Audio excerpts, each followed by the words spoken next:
junto e misturado, viu, Magão? Continua junto e misturado, tá bom? Agora são 6 horas e 47 minutos, 6h47. Meu povo, vou relembrar agora um crime que aconteceu há mais de 3 anos. As imagens estão aí na tela para a gente poder recordar junto.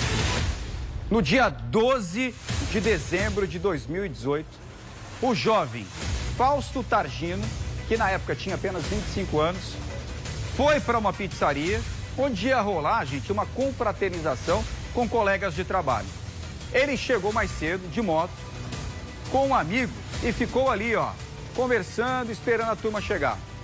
Quando um carro com os colegas se aproximou, ele e o amigo foram para poder receber o pessoal nesse carro que estava chegando.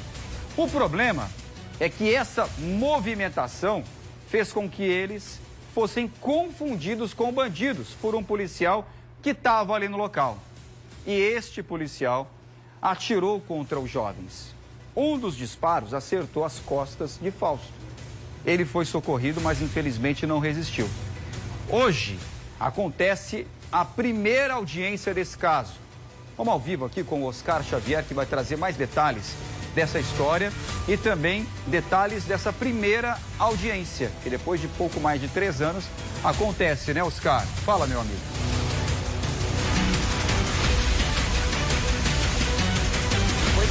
Essa é a primeira audiência cujo réu é o senhor Fernando Vieira da Costa, o policial que você estava relembrando um pouco da história. O crime aconteceu no dia 12 de dezembro de 2018, a primeira audiência é hoje, logo mais. A gente está aqui com o doutor Renan Palmeira, que vai nos explicar. Ele é advogado de defesa, faz a defesa do Fausto, que é uma das vítimas. A gente vai conversar com ele para entender melhor a dinâmica dessa audiência que acontece logo mais. Mas antes da gente conversar com o doutor Fausto, vamos relembrar melhor esse caso de dezembro de 2018 na reportagem de Ludmila Costa.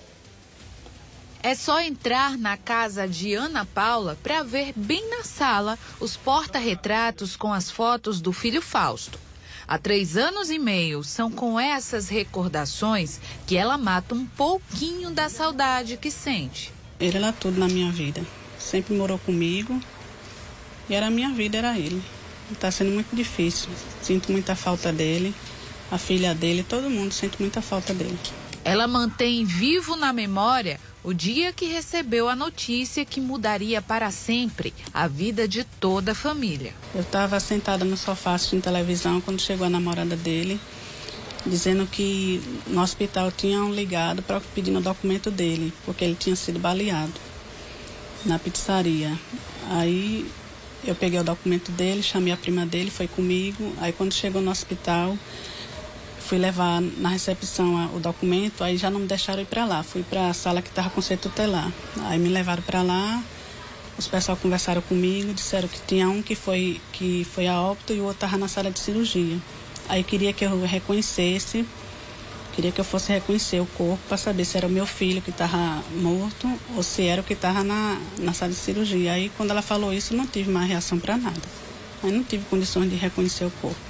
Fausto deixou uma filha que na época tinha 5 anos de idade. Hoje, com 9, a menina sempre questiona a avó sobre o motivo do assassinato do pai. Ela pergunta por que o policial matou o papai dela. Porque o policial é para defender as pessoas, não para matar. E o papai dela não era bandido. Até hoje ela faz essa pergunta. Fausto Targino de Moura Júnior, de 25 anos, foi morto no dia 12 de dezembro de 2018, do lado de fora de uma pizzaria no bairro Jardim Oceania. Ele estava indo para uma confraternização com os colegas de trabalho quando um policial que estava no local atirou em direção ao grupo. Primeiras informações, trata-se de um crime de homicídio ocorrido de frente à churrascaria aqui, a pizzaria, e um grupo de funcionários que estava vindo para uma confraternização. Os primeiros a chegar foram 2 rapazes em uma moto, pararam a moto ao lado e em seguida saíram. Eles viram o vigilante, mas não sabiam que o vigilante ia ter essa reação. Daí saíram em direção a outro companheiro que ia chegando em um carro. E daí foi quando o vigilante saiu correndo, atirando contra as 3 pessoas que acabaram de chegar. E uma das vítimas, que não foi atingida, a testemunha, gritou que não era bandido, que não era assaltante, que estava somente chegando para a confraternização. O soldado se apresentou à polícia e afirmou que achava estar diante de uma tentativa de assalto. Nesta quarta-feira será a primeira audiência do caso, com as testemunhas sendo ouvidas. A expectativa da família é que o crime não fique sem punição. Que a justiça seja feita, é o que eu espero.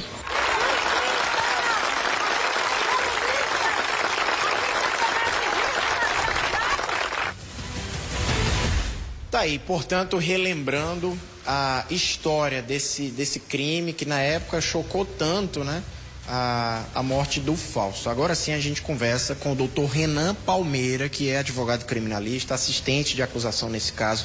Bom dia, doutor Palmeira. Eu queria que o senhor nos explicasse um pouco da dinâmica dessa audiência, a primeira audiência, cujo réu é o Fernando Vieira da Costa. Já estava me dizendo que até então responde em liberdade. Bom dia para o senhor. Bom dia, Oscar. Bom dia, João Fernandes. Bom dia a todos os telespectadores. Irei falar numa linguagem bastante clara, bastante simples, para que todos os telespectadores possam entender. A importância da audiência de hoje, no caso que estamos repassando, é a primeira audiência que haverá no segundo tribunal do júri. O réu, Fernando, ele responde o processo em liberdade e hoje haverá a seguinte dinâmica. Uma das vítimas, né, que está viva, o senhor Rosivaldo, recebeu alguns tiros, mas graças a Deus está vivo, vai ser ouvido primeiro.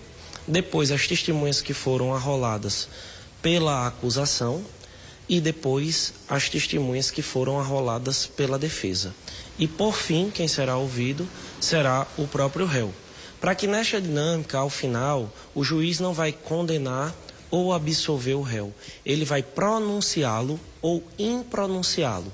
Se o juiz pronunciá-lo, que é o que nós buscamos, o juiz está informando que existem indícios de autoria e existem elementos para que o réu seja julgado pelo tribunal do júri, tá? Pelo conselho de sentença, em que haverá 7 jurados e o julgamento do processo, quem condenará ou absolverá serão essas 7 pessoas que necessariamente não precisam ser da área jurídica, mas são 7 pessoas da sociedade de reputação ilibada e que, diante da apresentação do caso, julgará se aquele cidadão deve ser condenado ou deve ser absolvido.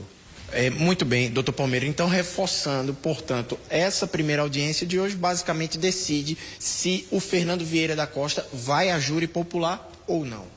Exatamente. E para isso precisamos juntar todos os elementos probatórios, as perícias que foram realizadas, a oitiva de todas as testemunhas, conseguir formar esse conjunto probatório para que o juiz assim entenda e possa pronunciá-lo, que é o que nós buscamos como assistente de acusação. Para a gente encerrar rapidamente, essa audiência deve começar às 11 da manhã no Fórum Criminal. Ela leva quanto tempo? Como que funciona? Começa sim às 11 horas da manhã, no entanto não existe um tempo pré-estabelecido, nem na lei nem a obrigatoriedade para que dure 1 hora, 2 ou 3, não. O que é preciso é que na audiência todos sejam ouvidos, inquiridos e que, e que todas as dúvidas sejam retiradas. Isso pode levar dias, inclusive, se houverem muitas perguntas, não há problema nenhum, há uma remarcação. Muito bem, doutor Renan Palmeira, advogado criminalista, assistente de acusação nesse caso, muito obrigado pelas informações, bom trabalho para o senhor. É isso, João, a gente segue acompanhando esse caso, esperando que a justiça seja feita ao final de tudo. Devolvo para você aí no estúdio. Valeu, Oscar, obrigado, agradeço aí ao doutor Renan também, viu? Bom trabalho para vocês. Olha só, a gente volta.